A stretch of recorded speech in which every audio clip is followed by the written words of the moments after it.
Donc, aujourd'hui, on parle du métabolisme.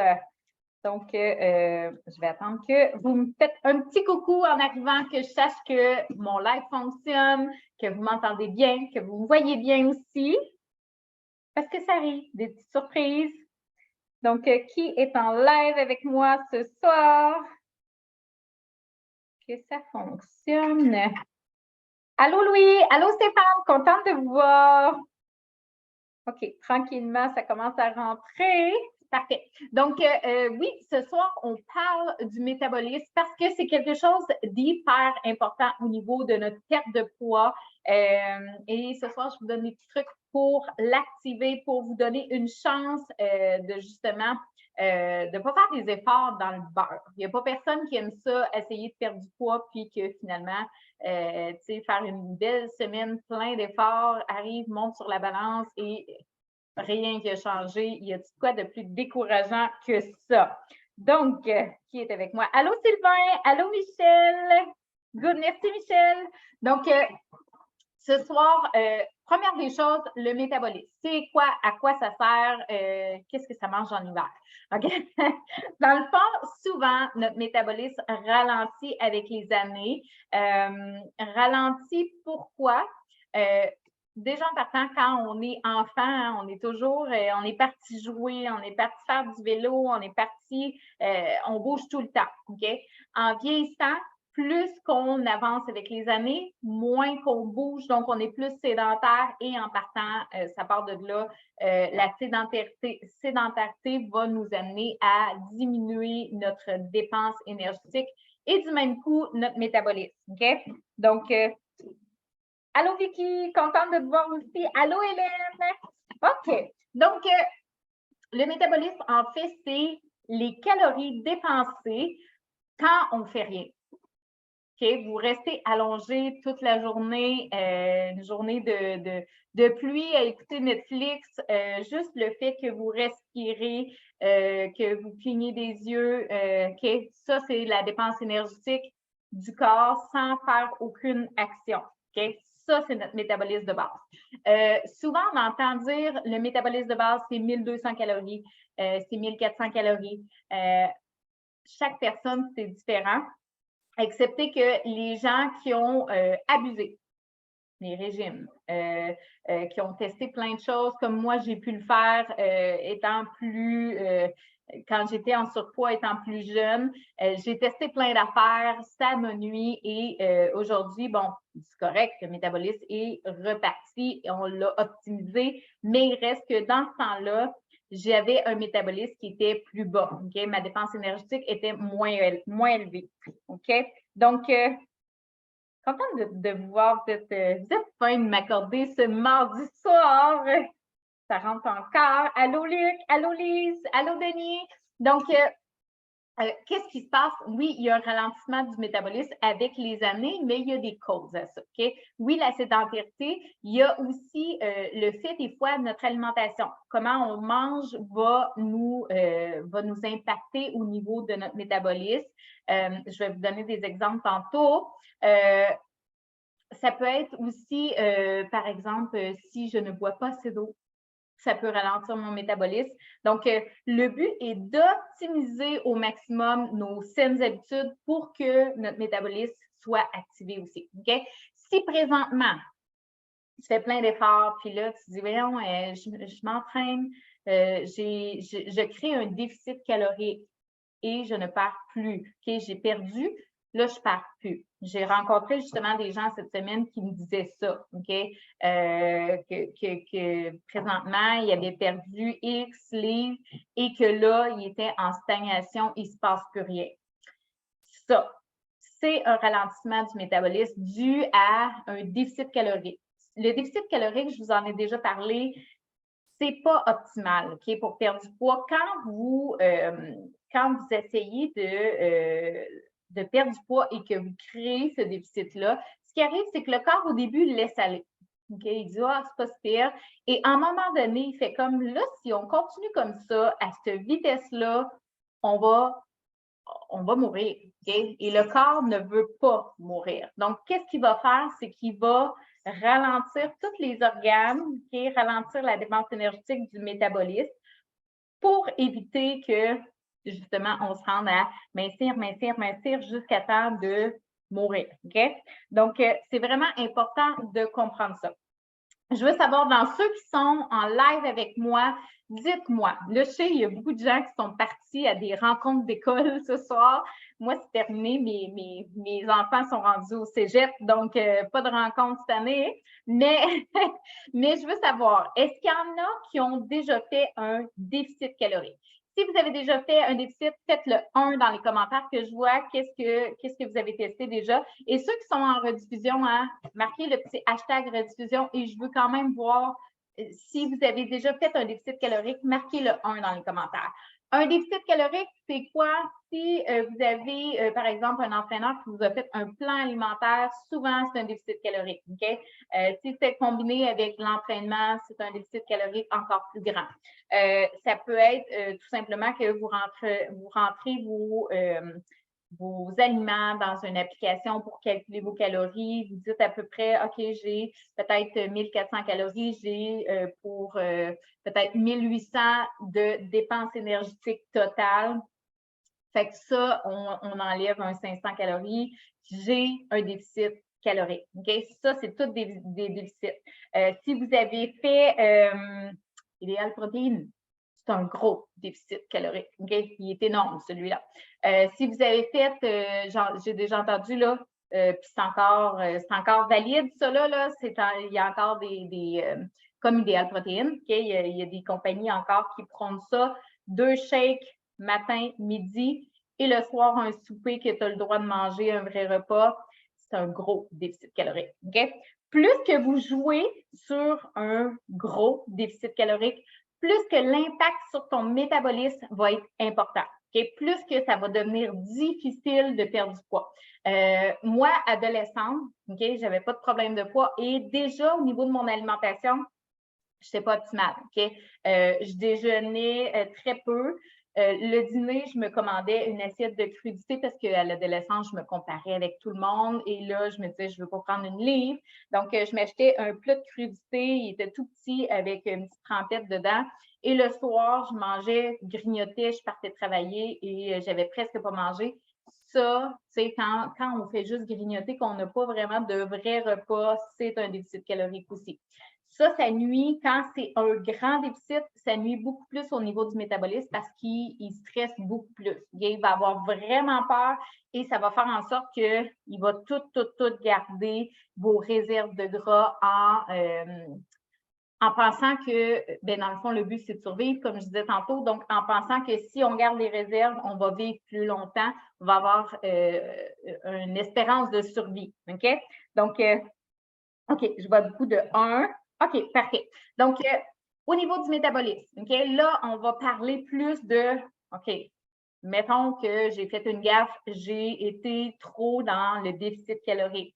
Comment je fais maintenant pour réussir à perdre du poids? Parce que c'est bien beau, OK, de constater que mon métabolisme a ralenti, mais il faut toujours bien que je sache quoi faire pour, OK, là, on le ramène, là, comment je fais pour l'optimiser, OK? Il y a des aliments qui vont aider. Je veux spécifier aussi quand on crée un déficit calorique, des fois, il y a des gens qui me disent « Ouais, mais je m'entraînais, fait que mon métabolisme n'a pas ralenti. » Faux. OK? Même si tu t'entraînes, ça dépend quel type d'entraînement. Il y a des entraînements qui sont moins pires que d'autres, mais il y a quand même, le corps a quand même peur à un moment donné et plus qu'il vient stresser, plus qu'il va garder, qu'il va ralentir le métabolisme. Le métabolisme de base, OK? On est couché toute la journée, là. Ça compte pour 70 de ta dépense de la journée, OK? 70 c'est énorme, OK? Quand je disais tantôt, là, j'ai, mettons, 1400 calories de mon organisme et je peux peut-être me rendre à 1800 avec ma dépense énergétique de la journée, OK? À peu près, peut-être 2000. Donc, j'ai 1004, j'ai un 600 c'est ma dépense énergétique. Toute la journée, je bouge, là. Toute la journée, je me lève, je fais souper. Tu sais, ça dépend quel type de travail que tu fais. Mais on s'entend que le métabolisme de base compte pour beaucoup plus que ta dépense énergétique. Okay? Des fois, j'ai des gens qui me disent « Ouais, mais je suis assis toute la journée au bureau, mais je fais 1 heure de training. » Oui, mais ton heure de training ne compte pas pour tant de calories que ça. OK? J'en ai déjà parlé d'ailleurs. Arrêtez de compter les calories. Pour le corps, c'est pas bon. Pour le métabolisme, c'est pas bon. C'est comme si, en fait, demain matin, c'est comme si je vous disais, si tu veux perdre du poids, arrête de manger pendant 1 mois, puis tu recommenceras quand tu auras atteint ton objectif. Là, tu vas dire, voyons, mais non, ça ne marche pas. Mais en fait, c'est ça qu'on fait. Quand on crée un déficit calorique, c'est qu'on mange moins que ce qu'on est supposé et le corps n'aime pas ça. OK? C'est vraiment pas optimal. OK? Donc, qu'est-ce qu'on fait maintenant? Première des choses, l'entraînement. Là, je vous donne des pistes de solutions, fait que c'est le temps de prendre des notes. Okay? L'entraînement, qu'est-ce qu'on doit faire comme training? Le but, c'est de surprendre ton corps. Okay? Si tu fais une marche, c'est correct, mais ce n'est pas ça qui active ton métabolisme. Ça va te créer une dépense énergétique, c'est bon parce que tu sors dehors, il y a plein de bienfaits, sauf que au niveau du métabolisme, 0 impact. Ce n'est pas ça qui va t'optimiser. Si, par exemple, là, tu fais une marche, mais que tu surprends ton corps, okay? Tu marches, à un moment donné, tu te mets un mini jogging ou tu marches vraiment plus vite. Ah, là, ton corps est comme un peu surpris, puis là, il fait comme « Wow, il faut donner de l'énergie parce qu'il y a sûrement un danger. » On marchait tranquille comme ça dans la rue et tout d'un coup, on se met à courir. Il y a quelque chose, c'est sûr. Donc là, le corps, ce qu'il va faire, c'est qu'il va mettre tout le glucose à disposition pour te donner de l'énergie. Ça, c'est une belle façon d'optimiser au maximum ton métabolisme. Une autre façon, c'est bien sûr la musculation. Okay? Et la musculation, quand je parle de musculation, c'est pas de faire comme par exemple des poids et faire je pourrais faire ça toute la journée, ça va bien. Okay? C'est vraiment de dire OK, je fais de la musculation. Quand j'ai fini mon set, là, j'en ai plein mon casque, ça brûle, je suis fatiguée. Okay? Ça, c'est de la musculation qui optimise ton métabolisme. Toujours avant d'entamer un entraînement, toujours se demander c'est quoi l'objectif et dans quelle position je suis par rapport à mon entraînement. OK? Je vous donne un autre exemple. Je vous ai parlé d'intervalle. OK? Si, par exemple, je suis quelqu'un d'hyper anxieux, d'hyper stressé, que j'arrive chez moi le soir là, puis que je suis vidée tellement que j'ai été stressée de ma journée et que je m'en vais me taper un hit en intervalle ou un Tabata. Okay? Donc, comme je disais tantôt, là, on marche, on se met à courir, on marche, on se met à courir. Est-ce que ça devient aussi bon pour le métabolisme? Moins. Okay? Donc, c'est vraiment important que vous ayez ça prend un guide, ça prend, faut connaître notre système, faut connaître où est-ce qu'est ma faille au niveau hormonal. Si ta faille est au niveau du cortisol, c'est pas le temps d'aller sauter au plafond. OK? Donc, à ce moment-là, on est mieux d'y aller avec le yoga, calmer le cortisol et faire de la musculation à la place. OK? Donc, c'est vraiment chaque personne va avoir un type d'entraînement différent selon sa condition. Je pense que j'avais fait déjà un live là-dessus. Je parlais justement de la ménopause, tout ça, tu sais, quand on ressent beaucoup de symptômes au niveau de la ménopause, qu'il y a de l'anxiété qui est là, c'est pas le temps d'aller faire un training qu'on veut faire sauter le plafond. Là, OK? Donc, voilà pour la première technique pour activer ton métabolisme. Oui, l'entraînement, ça demeure toujours, tu sais, je suis entraîneur, donc ça demeure toujours positif pour ton corps, ça demeure positif pour plein de choses hormonales. Est-ce que tu es obligé de faire de l'entraînement pour perdre du poids? Non. Mais ça peut toujours t'aider. Okay? Je ne le cacherai pas, là, l'entraînement, c'est ce qui fait que, oui, on va être tonique, c'est ce qui fait que quand on va être vieux, là, puis qu'on va vouloir être autonome, on va pouvoir l'être. Okay? C'est ça la différence. Ensuite, Je suis curieuse, dites-moi oui ou non dans les commentaires, est-ce que vous avez déjà entendu parler du métabolisme de base? Je veux savoir, voir, si vous avez bien compris la notion, si vous m'avez bien suivi au niveau du métabolisme de base. Donc, dites-moi, oui, j'ai déjà entendu ou non, c'est la première fois que j'entends parler de ça. Juste pour que je puisse me situer par rapport au niveau de la connaissance du métabolisme. Parce que c'est quand même un point important et en fait, c'est la base vitale de notre corps. Quand notre métabolisme ralentit, des fois aussi, on va observer des inconforts au niveau digestif. Je ne sais pas comment ça, Colin.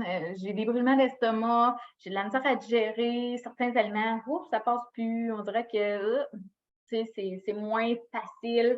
On va se sentir plus fatigué. Il y a des petits symptômes qui apparaissent, qui viennent, bien sûr, avec le débalancement hormonal qui est impliqué. OK, on a beaucoup de oui. Juste des oui, en fait. Donc, ça va très bien. OK, parfait. Vous m'avez bien suivi. Good. Donc, l'entraînement, c'est un des points qui peut améliorer au niveau de votre métabolisme. Deuxième point, je le dis, là, on ne parle pas d'alimentation jusqu'à maintenant, je vais en parler un petit peu plus tard. Deuxième point, pour les courageux de ce monde, moi, je l'ai fait, là, ça fait longtemps que je ne l'ai pas fait, il faudrait que je m'y remette, mais ceux qui désirent, vous avez peut-être déjà entendu parler de la douche froide, OK? Ça, c'est quoi? C'est que vous prenez votre douche juste avant de sortir de la douche, faites-le pas tout le long de votre douche. Juste avant de sortir de la douche, on met ça à l'eau froide et si vous êtes capable, la tête au complet en dessous de l'eau froide, le visage, c'est bon pour vos cheveux, c'est bon pour votre peau et c'est bon pour votre métabolisme. Qu'est-ce que je disais tantôt? On surprend le métabolisme. Okay? Donc, comme tantôt, quand on marche, à un moment donné, on se met à courir. Oups, surprise! On prend une douche à l'eau chaude et à un moment donné, wow, ça tombe froid. Donc là, le corps c'est comme un choc pour le corps et là, il s'active. Okay? Donc, c'est une façon d'activer le métabolisme. C'est sûr que si, par exemple, vous allez dans un spa, c'est ça un peu qu'on fait. Okay? On va ça active la circulation, c'est bon, là, tu sais. Donc, on va dans le spa qui est plus chaud et par la suite, des fois, on va dans le bac froid et on finit avec le sauna, par exemple. Donc, ça, c'est vraiment un type de rotation qui est suggéré qui va aider au niveau de ta circulation, qui va aider au niveau de ton métabolisme. OK? Donc, OK. J'ai beaucoup de oui, ça va super bien. OK, donc ça, c'est un autre type de façon de faire. C'est ça, là, le temps qu'on reste en dessous de l'eau, c'est jusqu'à temps qu'on n'est plus capable. OK? Sérieusement, on peut aller jusqu'à 3 minutes.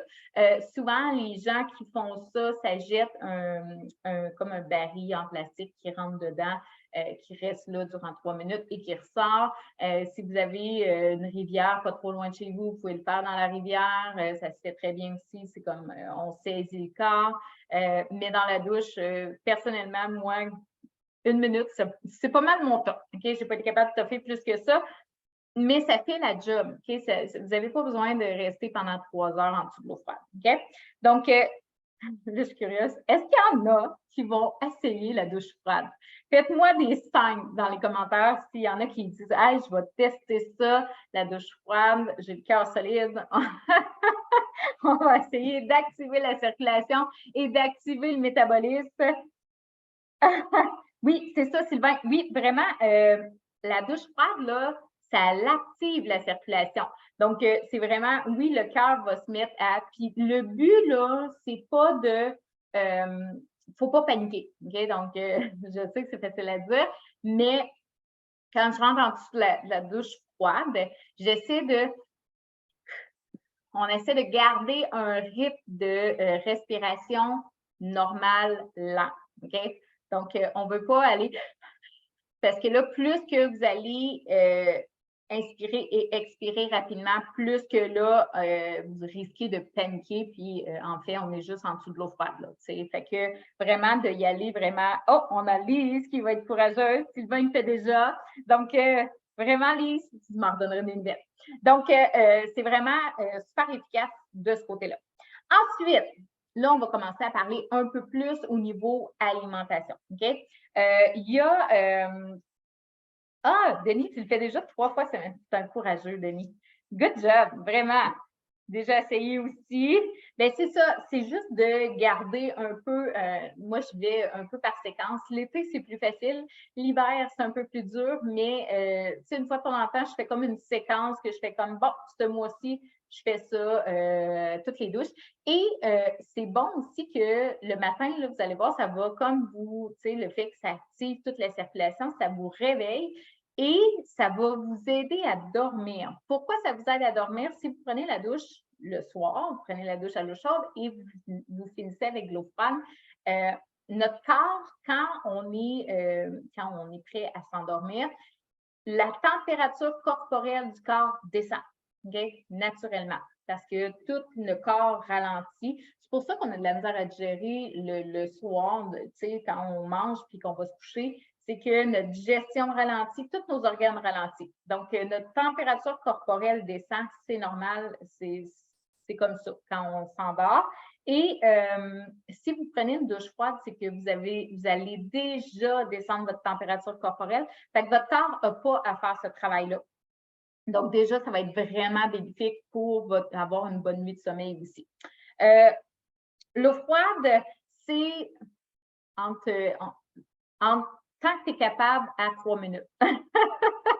Parce que, tu sais, c'est recommandé de faire jusqu'à 3 minutes, mais 3 minutes, là, moi, je n'ai jamais réussi. Je n'ai jamais réussi à le faire. Je suis trop frileuse pour ça. Mais, tu sais, le plus long que j'ai fait, là, c'est 1 minute 30, là, que j'étais capable de rester. Les journées plus chaudes, c'était plus facile. Les journées plus froides, c'est vraiment difficile. OK? Donc, c'est vraiment, ouais, c'est pas chaud. Donc, puis, tu sais, vous pouvez y aller doser aussi. Moi, c'est que vraiment, je le mets à l'eau froide complètement. Mais, tu sais, si vous dites, je veux activer ma circulation, mais, tu sais, je veux toffer plus longtemps, au pire, mettez-la froide à tiède, puis vous pouvez tranquillement vous habituer aussi comme ça. Moi, c'est que je suis vraiment all-in, tout ou rien. Donc, donc, au niveau des aliments, ce qui peut vous aider à activer votre métabolisme. Là, je veux savoir avant, oui, les bains de neige l'hiver, c'est une super bonne idée. Denis, as-tu un spa que tu rentres dans le spa, puis après ça, tu vas dans.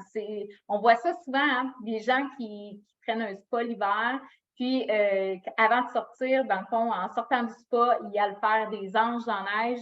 Ça, là, ça en est une façon d'activer la circulation parce que là, c'est comme ton corps, en plus d'être 30, il est très, très froid. Là. Donc là, c'est qu'on active fois 1000 tout ça. Là. Mais oui, les bains de neige l'hiver, c'est vraiment, vraiment. OK, oui, vraiment, c'est excellent ça. Donc là, je suis curieuse. Mettez-moi en commentaire. Est-ce que vous avez une idée de quel aliment on peut manger pour activer notre métabolisme, pour garder notre métabolisme élevé? OK? Donc, je vais attendre quelques secondes parce que ce n'est pas une question évidente, assurément. OK? Je vais attendre quelques secondes si vous avez une idée de qu'est-ce qui peut vraiment aider au niveau de l'optimisation du métabolisme de base pour le garder, le garder élevé. OK? Parce que des fois, il y a des actions qu'on fait en vieillissant que ça brime notre métabolisme et on le ralentit, que si on aurait continué de manger telle chose, mettons, on n'aurait pas autant brimé notre métabolisme. Oui, José. Oui, les protéines. OK? Qu'est-ce qui se passe quand on mange des protéines? Bien, première des choses, la plupart des régimes que vous avez faits dans votre vie, OK? Qu'est-ce qui coupait? Tu sais, quand on fait une restriction calorique ou qu'est-ce qu'on coupe en premier? Soit les glucides ou soit les gras. Mais les protéines, en principe, sont toujours là. OK? Pourquoi sont toujours là? Parce que c'est ça qui fait que tu gardes une belle satiété et que tu nourris tes tissus maigres. OK? Quand je dis tissus maigres, c'est tout ce qui est les muscles en général, tout ton corps, dans le fond, tous tes organes sont construits, les fibres sont construits à l'aide des protéines. OK? Donc, quand on a besoin de réparer, par exemple, un muscle qui s'est déchiré, c'est les protéines qui vont aider à la réparation. OK? Ça ne se répare pas comme un auto, on ne change pas la pièce, mais c'est ce qui va aider au niveau des fibres. OK? Donc, les protéines sont vraiment excellentes pour ça. OK? Ensuite, les protéines, c'est d'en manger un petit peu à chaque repas. OK? Faut vraiment avoir une quantité adaptée à soi pour justement, quand je dis adapté à soi, habituellement, on veut 1 gramme de protéines par kilo de corps. OK? Et 1 gramme de protéines, attention, c'est pas je prends un poulet, je le pèse et, par exemple, si mon poulet pèse 100 grammes, j'ai 100 grammes de protéines. C'est pas comme ça que ça fonctionne. Dans le poulet, j'ai des protéines. Par exemple, si vous prenez un steak, vous avez des protéines, vous avez des lipides, vous n'avez pas juste des protéines. OK? Donc, c'est vraiment de connaître comment j'ai de protéines dans mon repas. OK?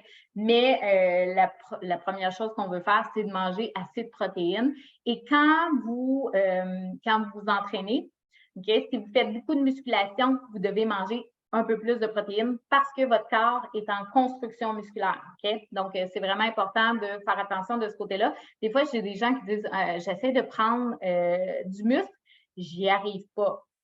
Là, on regarde la quantité de protéines mangées parce que des fois, ils mangent assez de glucides, mangent assez de lipides, mais les protéines sont un peu trop restreintes et là, on augmente les protéines, ça part. OK? Donc, le métabolisme, à la base, oui, vos muscles contribuent à ça. OK? Plus que vous avez de masse musculaire, plus que votre métabolisme aussi prend de l'énergie. Si, par exemple, là, imaginez que j'ai beaucoup de muscles dans mon bras et que je fais ça, versus j'ai pas de muscles du tout, j'ai la peau et les os que je fais ça, c'est pas la même dépense énergétique. OK? Donc, vos muscles ont un impact sur votre métabolisme et c'est pour ça qu'on veut les entretenir. C'est pour ça qu'on veut manger assez de protéines pour les conserver aussi. OK? Donc, oui, les shakes de protéines, c'est bien, mais c'est que l'assimilation est diminuée pour certains shakes, là, pour certaines sortes de protéines. C'est quasiment la moitié de l'assimilation de la protéine versus une vraie. OK? C'est ça, je ne vous cacherai pas, l'alimentation qu'on a, nos assiettes qu'on peut se faire, c'est 100 fois plus bénéfique que les suppléments artificiels qu'on rajoute. OK? Donc, si par exemple, je veux amener plus de protéines dans mon alimentation, je peux rajouter des protéines artificielles, OK? Des protéines en poudre. Par contre, il faut que je sois conscient que j'absorbe la moitié de ce que je viens de mettre. Okay? Donc, des fois, il est marqué sur les pots contient 30 grammes de protéines, tu en absorbes 15. Donc, à ce moment-là, puis tu vas remarquer aussi, prends un steak qui a 30 grammes de protéines, mange ça et prends un shake, OK? Que tu as 30 grammes de protéines, tu vas avoir faim beaucoup plus vite que ton steak. Okay? Donc, c'est vraiment, l'assimilation est vraiment, vraiment différente. Mais oui, c'est une excellente question, Sylvain, pour vrai. Ça ne veut pas dire de ne pas en manger, mais ça veut dire de le compter différemment. OK? Une autre chose qui active le métabolisme, le café. OK? Si vous buvez du café, ça, c'est que automatiquement, OK, votre circulation s'active. Là, attention, le café en trop grande quantité va causer du dommage. Café en quantité normale va être bénéfique. OK? Donc, comment on prend de café? 2, 3, on est encore correct. OK? Dépassez le 3, si vous prenez des cafés comme ça, pas 3. OK? Quand je parle café, un café, c'est une tasse. OK? Donc, on vise maximum 2-3 tasses. Si vous prenez plus que ça, là, vous venez affecter la glande surrénale, vous venez affecter votre cortisol. Là, c'est beaucoup moins bon au niveau de vos hormones. OK? Le café va activer votre métabolisme de 5 OK? Durant 3 heures. Ça se prend. OK? C'est vraiment bénéfique. Mais comme je vous dis, le but, c'est pas de trop en consommer parce que là, on vient faire l'effet contraire. OK? Dans la vie, hein, tout est une question d'équilibre. Trouver l'équilibre, parfois, c'est difficile, mais on essaie de doser par rapport à, si vous aimez beaucoup le café, essayez de top 3, on arrête là. OK? Donc, durant 3 heures, quand même, c'est bénéfique. Est-ce que les boissons énergisantes ont le même effet? Oui. Sauf que la quantité de caféine est tellement grande que là, ça affecte au niveau de tes surrénales et là, l'effet contraire embarque. OK? Donc, c'est le pourquoi que souvent les boissons énergisantes, on déconseille ça pour la santé, c'est vraiment pas bénéfique rendu là. OK?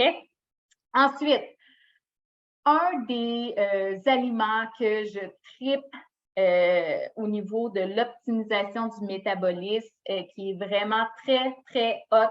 Tu vas avoir plus d'énergie, plein d'antioxydants. C'est vraiment, là, pour vrai, tu sais, là, je pourrais vous nommer plein de bénéfices. Il y en a une tonne. OK? Le thé vert, oui, vraiment. Encore plus, le matcha. OK? Certains de mes clients en prennent du matcha. C'est vraiment bénéfique parce que ça va vraiment aller activer encore une fois ton métabolisme. Ça va activer tu vas avoir beaucoup d'énergie, beaucoup plus que de boire un café. OK? C'est naturel. Et le matcha, la différence thé vert versus matcha, c'est que le matcha, c'est la feuille du thé vert. Tu sais, quand on prend un thé vert, c'est qu'on infuse la feuille dans de l'eau et on boit l'eau. Quand on prend du matcha, c'est la feuille qui a été toute égrenée en poudre qui est mise dans l'eau et on boit l'eau avec la feuille. Okay? On boit la poudre qui vient avec. Donc, assurément, oui, il faut aimer le thé vert pour boire du matcha. Matcha aromatisé, dites-moi, est-ce que vous pensez que c'est bénéfique, le matcha aromatisé? Il y en a à la vanille, il y en a à la cannelle, tu sais, Davidity, là, il y en avait plein de sortes. Dites-moi, le matcha aromatisé, est-ce que vous croyez que c'est bon? 100 grammes de poulet, c'est combien de protéines? Ça dépend vraiment du poulet que tu prends. Mais souvent, il est écrit, tu sais, regarde en arrière ton étiquette nutritionnelle. Par exemple, il est écrit pour 100 grammes. Puis là, tu vas avoir ton nombre de protéines. Fait que là, tu vas pouvoir savoir, OK, je suis correct dans mes protéines. Ça dépend de ton poids de ton poulet, là, toujours. Fait que, tu sais, mesure-le. Mettons, si ton poulet pèse 150 grammes, puis que tu as, par exemple, 20 grammes de protéines sur 100 grammes, ça veut dire que tu as un 30 grammes de protéines, vu que c'est 150 grammes que tu as dans ta poitrine. OK? Donc, c'est vraiment à calculer avec l'étiquette nutritionnelle derrière. OK? Donc, est-ce qu'il y en a qui veulent se prononcer sur le matcha aromatisé? Je vais vous aider. Matcha aromatisé. OK? Ça, en fait, c'est du quick. OK? Donc, c'est que là, ils ont pris du matcha qui était de moins bonne qualité, donc les antioxydants, tout ce qu'il y avait dedans est vraiment évaporé. Et là, ils ont ajouté des saveurs pour que ça donne du goût, un petit goût meilleur, qui donne un petit goût un peu plus sucré, un petit peu plus. Souvent, il y a beaucoup de sucre là-dedans aussi. Donc, vraiment de faire attention. Là, il y a des matchas thaï, des matchas de toutes sortes. Bref, fait que vraiment de faire attention. Le matcha collagène, oui, c'est parfait parce que là, c'est que toi, tu mets le collagène dedans. Pour ceux qui ne le savent pas, on boit du matcha collagène.